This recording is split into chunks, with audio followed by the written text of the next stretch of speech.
नमस्कार। आज हम पढ़ेंगे श्रीमद् भागवत गीता गीता प्रेस गोरखपुर की अध्याय नंबर 4 श्लोक नंबर 22वां। आप लोग ध्यान पूर्वक सुने। व्याख्या। कर्मयोगी निष्काम भाव पूर्वक संगोपक रीति से संपूर्ण कर्तव्य कर्म करता है।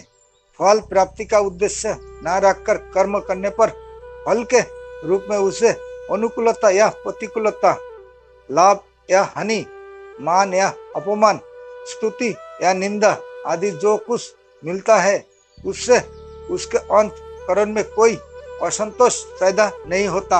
जैसे वह व्यापार करता है तो उसे व्यापार में लाभ अथवा हानि उसके अंतःकरण पर उसका कोई असर नहीं पड़ता।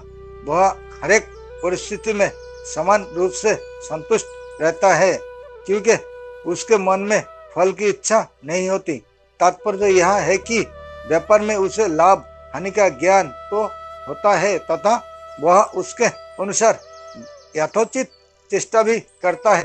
यदि साधक के अंतःकरण पर अनुकूलता प्रतिकूलता का थोड़ा पर भी जाए तो भी उसे घबराना नहीं चाहिए क्योंकि साधक के अंतःकरण में वह प्रभाव स्थायी नहीं रहता, शीघ्र मिट जाता है। उपयुक्त पदों में आया लाभ शब्द प्राप्ति के अर्थ में जिसके अनुसार केवल लाभ या अनुकूलता मिलना ही लाभ नहीं है, प्रस्तुत लाभ हानि अनुकूलता प्रतिकूलता आदि जो कुछ प्राप्त हो जाए वह सब लाभ ही है। विमस्तर कर्मयोगी संपूर्ण प्राणियों के साथ अपनी एकता मानता है। सर्वभूतात्मा भूतात्मा, इसलिए उसका किसी भी प्राणी से किंचित मात्र भी हिंसा का भाव नहीं रहता। विषात्मा सर पद अलग से देने का भाव यह है कि अपने में किसी प्राणी के प्रति किंचित मात्र भी हिंसा का भाव ना आ जाए। इस विषय में कर्मयोगी बहुत सावधान रहता है, कारण कि कर्मयोगी की संपूर्ण क्रियाएं प्राणी मात्र के हित के लिए होती है। यदि उसमें किंचित मात्र भी हिंसा का भाव होगा तो उसकी संपूर्ण क्रियाएं दूसरे के हित के लिए नहीं हो सकती। हिंसा दोष बहुत सूक्ष्म है।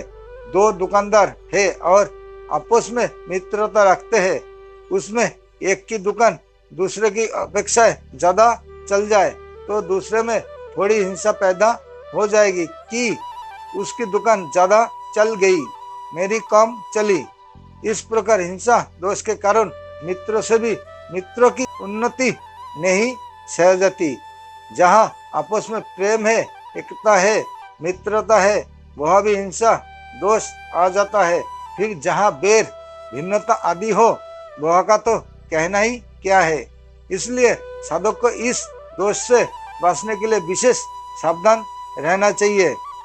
कर्मयोगी लाभ हानि मान अपमान स्तुति निंदा अनुकूलता प्रतिकूलता सुख दुख आदि द्वंद्व से अतीत होता है, इसलिए उसके अंतःकरण में उन द्वंद्वों से होने वाली राग द्वेष हर्ष शोक आदि विकार नहीं होता।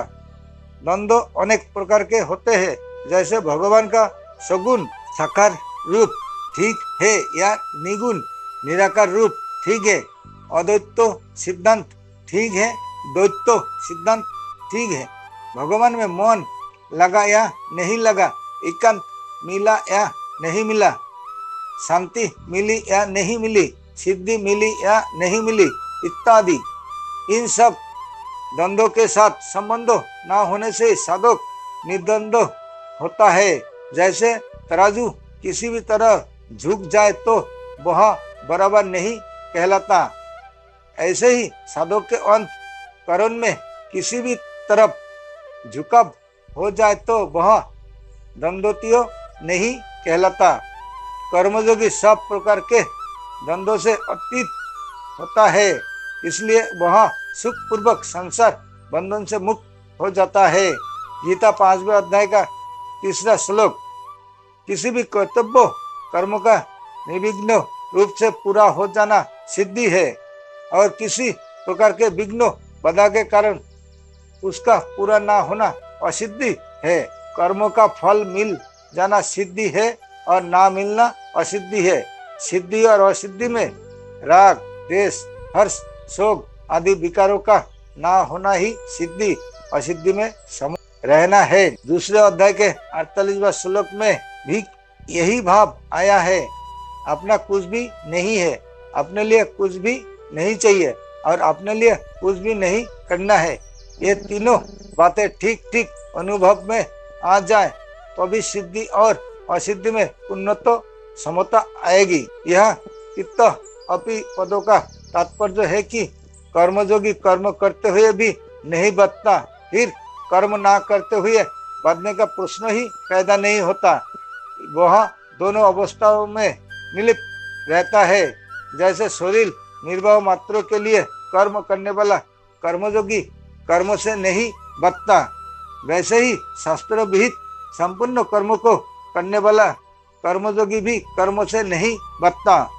वास्तव में देखा जाए तो कर्मयोग में कर्म करना, अधिक करना, कम करना अथवा ना करना बंधन या मुक्ति का कारण नहीं है। इसके साथ जो लिप्तता लगाम है वही बंधन का कारण है और निर्लिप्तता है वही मुक्ति का कारण है। जैसे नाटक में एक व्यक्ति लक्ष्मण का और दूसरा व्यक्ति मेघनाथ का शक धारण करता है और दोनों व्यक्ति अपने अपने शक को ठीक ठीक निभाते हुए भी उससे निर्लिप्त रहते हैं, अर्थात अपने को वास्तव में लक्ष्मण या मेघनाथ नहीं मानते। ऐसे ही कर्मयोगी अपने वर्ण, आश्रम आदि के अनुसार कर्तव्य का पालन करते हुए भी उनसे निर्लिप्त रहता है, अर्थात उनसे अपना कोई संबंध नहीं मानता।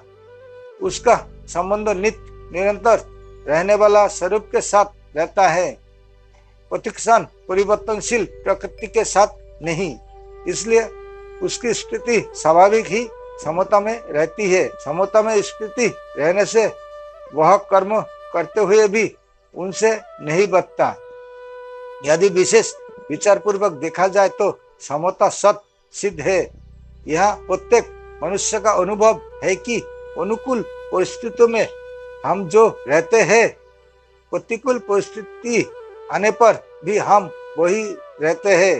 यदि हम वही एक ही ना रहते तो दो अलग अलग अनुकूल और प्रतिकूल परिस्थितियों का ज्ञान किसे होता।